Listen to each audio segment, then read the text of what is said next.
السلام عليكم ورحمة الله وبركاته. أهلا وسهلا بكم متابعينا الكرام. في هذا الفيديو إليكم موعد وتوقيت مباراة نادي النصر مع نظيره أنتر ميامي، وذلك ضمن بطولة كأس موسم الرياض 2024. ولكن قبل ما نخوض بأي تفاصيل نرجو منك الإعجاب والاشتراك في القناة وتفعيل زر الإشعارات لكي يصلك كل ما هو جديد. يلتقي نادي النصر السعودي مع نظيره نادي أنتر ميامي، وذلك ضمن بطولة كأس موسم الرياض 2024، وستقام المباراة على أرضية ملعب الهلال الجديدة. وأما عن القنوات الناقلة فهي منقولة عبر قنوات SSC المشفرة.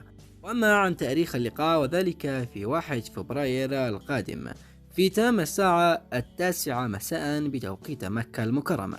وصلنا إلى نهاية الفيديو، شاركونا آراءكم لنتيجة المباراة في قسم التعليقات، ودمتم في رعاية الله وحفظه.